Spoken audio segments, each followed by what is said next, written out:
He's a fantasy football Hall of Famer, and he joins us every week during the regular season, and he'll do so for the playoffs as well, talking player props. He's Paul Charchian. Good morning, sir. How are you today?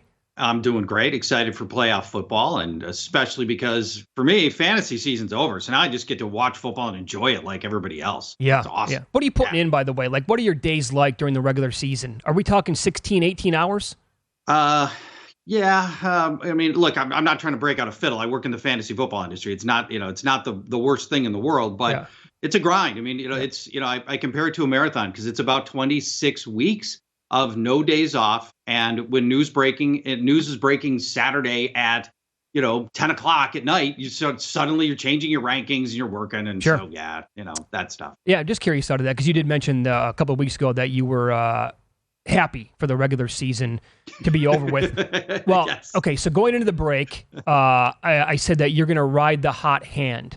And it's the early game on Saturday between Seattle and San Francisco. Well, it's not Brock Purdy, but it's suddenly his favorite target, George Kittle, who has 7 touchdowns in his last 4 games. And he ended up with 11 on the season, which I cannot believe. Well, how are you approaching this game by betting George Kittle props? Yeah, I like the line originally when I saw 40.5 yards, I had a little concern, but then, once I broke into it, this thing is a clear over. This is the most broken line I think I'm going to give you during our entire segment. In 5 Brock Purdy starts, Kittle's had no less than 4 catches in any game. And in those starts, he's averaging 59 yards. And again, our over here is 40.5. One of Brock Purdy's starts was against these Seahawks. Kittle put up 93 yards in that game. So, if he's averaging 59 yards per game, why is the line sitting at 40.5? My immediate thought was, well, Seattle must be a really good tight end defense. Turns out it's the exact opposite. They're terrible. They rank dead last in yards allowed to tight ends last throughout the entire regular season. 69 yards per game given up to the position. And you might be thinking, well, but San Francisco might spread those 69 yards out amongst anybody else, but nobody else catches a pass. It's just Kittle. In games they play, the other tight ends average half of 1 catch per game. So all of the averages here say it's going to go well over the 40.5, both the Seattle defense and what Kittle typically does here in these Brock Purdy starts. So, love this opportunity for George Kittle. Over. I love that bet. That's great. The targets, the last 5 games, he had 93 yards in the last meeting. I think that's a good bet. Now, how about this? I like this one, too. Now, he had 77 yards rushing in the last meeting. Now it's playoff football. So if it's 3rd and short, I think it also design runs. How about Josh Allen rushing yards? Josh Allen rushing yards. I like this a lot. Currently sitting, I saw it at least yesterday. It was 49.5. I'm going over that. And immediately when I saw 49.5, I'm like, whoa, this could be tricky. But then again, I dug into this and it ended up being pretty compelling. First, in his previous 2 meetings, he ran for 47 yards and 77 yards, which I like a lot. And this is, again, against Miami, the previous 2 meetings with Miami. In addition to Josh Allen, Miami faced 2 other mobile quarterbacks this year. Lamar Jackson, 119 yards. And the other mobile quarterback Miami faced, Justin Fields, 178 rushing yards in that game. So if we put Allen's 2 games along with Jackson and Fields, that is an average of 106 quarterback rushing yards per game allowed by Miami. And over the full season, Miami allowed the 2nd most quarterback rushing yards, and they're at 6 yards per attempt, which was 3rd most in the NFL for rushing yards allowed to quarterbacks.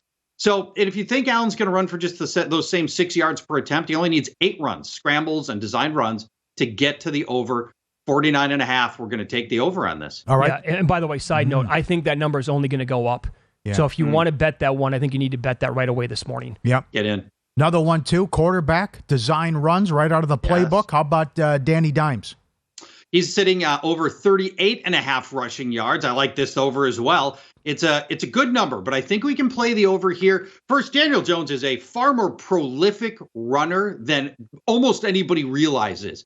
He averaged just 3 fewer rushing yards per game than Josh Allen and Jalen Hurts, who are universally accepted as elite rushing quarterbacks. Daniel Jones, just 3 rushing yards per game less than those guys. Vikings faced 5 mobile quarterbacks this year. Josh Allen, Jalen Hurts, Justin Fields, Kyler Murray, Daniel Jones. They averaged 52 yards per game. Jones ran for 34 against the Vikings 3 weeks ago, slightly under our number this week, 38.5. But the critical thing to know is he only had 4 carries, which was weirdly low in that game. That was the second lowest rushing attempt game of his entire season. He's going to have a lot more than the 4 carries in this game. And again, he almost hit the number on the 4 carries last time. Jones averages 8 yards per carry. And, I could see him easily going from 4 carries to his traditional 8 carries per game, which is what he averages. And then he blow up what he did against the Vikings last time. I feel great about this one. Over 38.5 rushing yards, Daniel Jones. It's Follow the Money here on VSiN, the Sports Betting Network. Fantasy Football Hall of Famer Paul Charchian, our guest. You also work on K-Fan Radio up in Minneapolis, the flagship home of the Vikings Giants. So we're going to do a deeper dive in that game coming up in the following segment. How about some receiver props this week? Buccaneers, Cowboys. Brady's going to throw the ball a lot. Mm-hmm. Will that ball be going to tight end Cade Otton or others?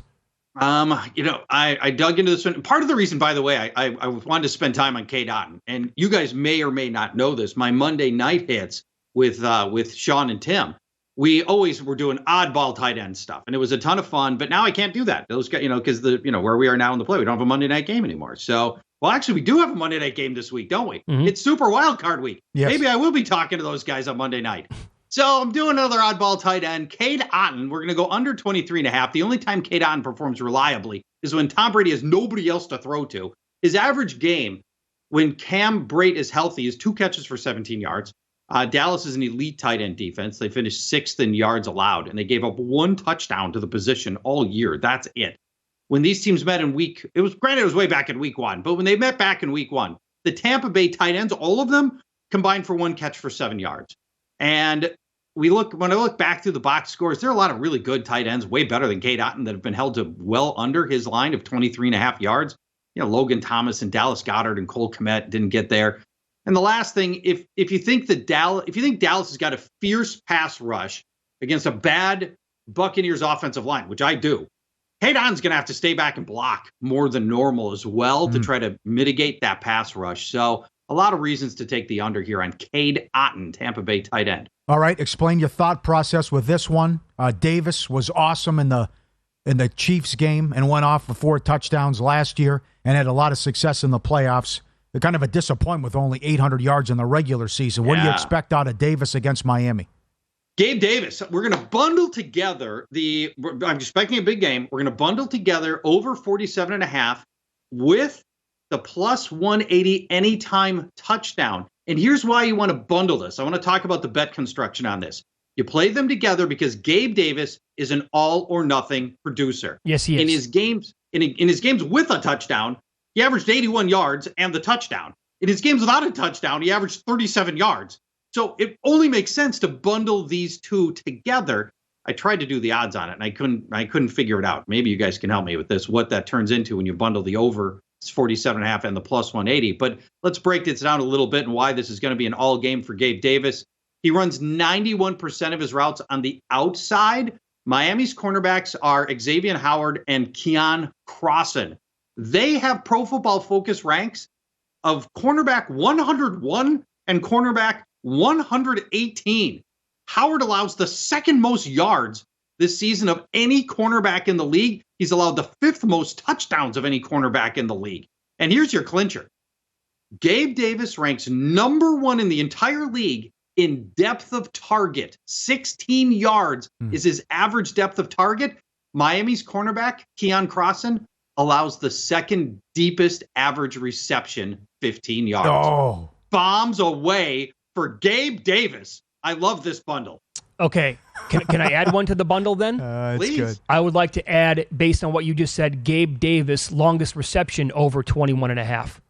Oh, I love it. Good same game parlay. Huh? Same game parlay. You want to get nuts, Charch? Let's get nuts. Let's do it. Okay. Visit VSiN.com to get current odds, listen for free, find showtimes, and download VSiN sports betting podcasts.